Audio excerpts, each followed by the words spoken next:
Olá, você sabe o que é considerado um ambiente insalubre?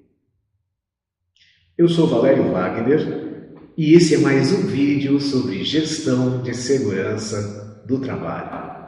Se você já assistiu nossos vídeos anteriores, já sabe que eu estou numa jornada de compartilhamento de informações voltada não somente a profissionais de segurança e saúde no trabalho, como também para todos aqueles que lidam de alguma forma, com a gestão da segurança do trabalho nas empresas. Por isso que as dicas que eu venho dando nesses vídeos possuem uma linguagem pensada assim para todos os públicos, desde estudantes, profissionais, técnicos, gestores.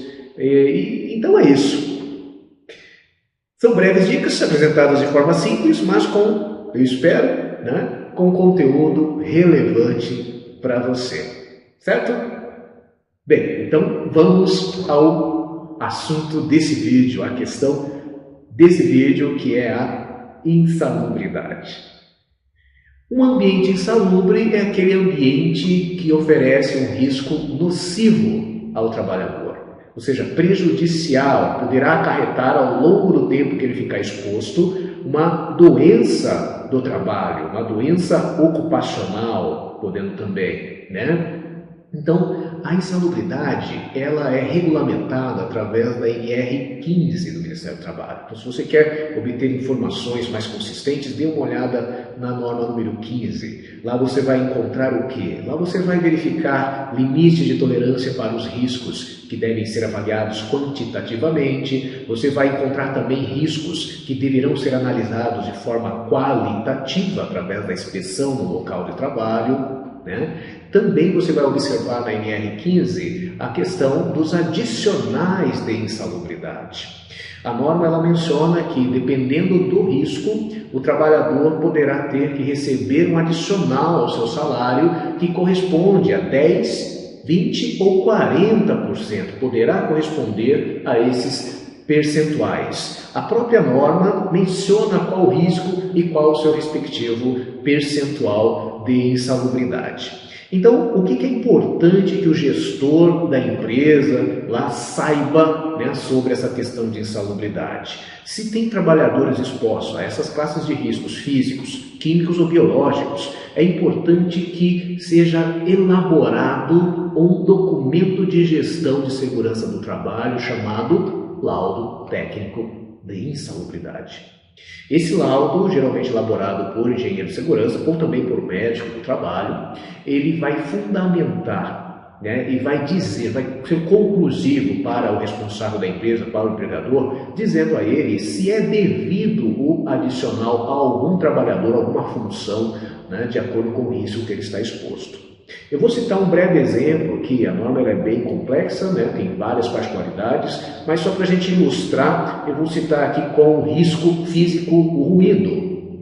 O ruído, para vocês terem uma ideia, existe lá na norma 15, um anexo com a tabela dos limites de tolerância para o ruído. Então tem lá o nível de ruído exposto e seus respectivos tempos que o trabalhador pode ficar exposto a esse nível de pressão sonora, ao ruído.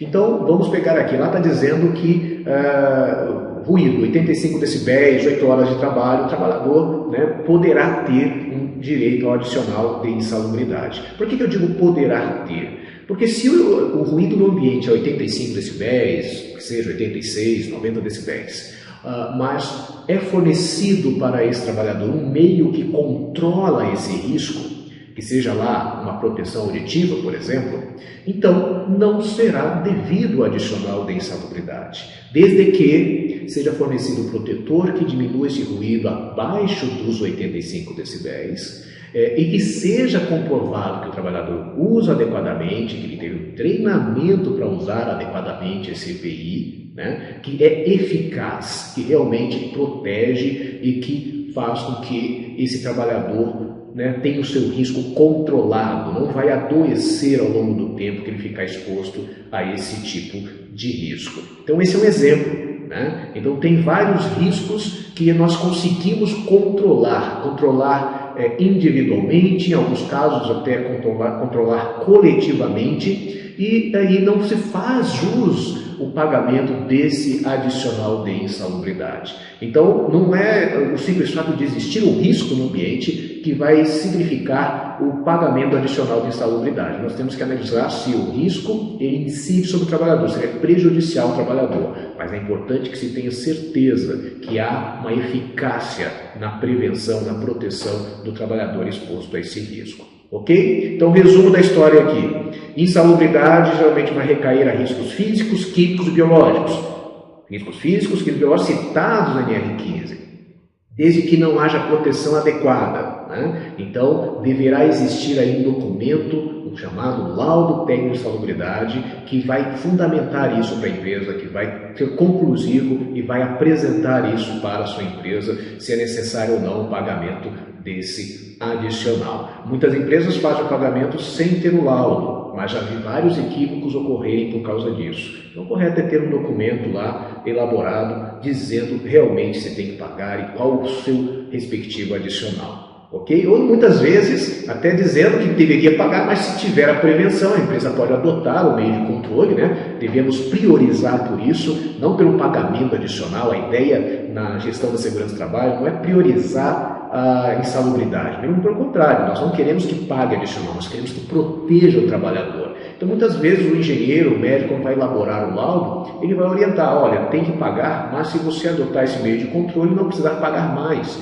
Né? E aí pode ser a saída mais interessante, a alternativa mais interessante, não só para a empresa em si, mas para o trabalhador. Porque você está dizendo que tem que pagar a insalubridade, o que você está apresentando para esse trabalhador? Que ele poderá desenvolver um problema de saúde, porque o risco que ele está exposto não está protegido adequadamente. Ok? Então, vamos priorizar pela prevenção. Mas está aí breves dicas sobre a questão relacionada à insalubridade. Pessoal, espero que eu tenha sido claro aqui sobre esse assunto. É um assunto bem complexo, né? Eu iria horas aqui para conversar com vocês sobre isso, só que meu comprometimento é de fazer vídeos breves, rápidos, mas se você tiver alguma dúvida, quiser fazer alguma sugestão, uma crítica, algum comentário a respeito desse assunto, pode escrever aí nos comentários, tá? Assim que possível, eu sempre vou estar retornando para você.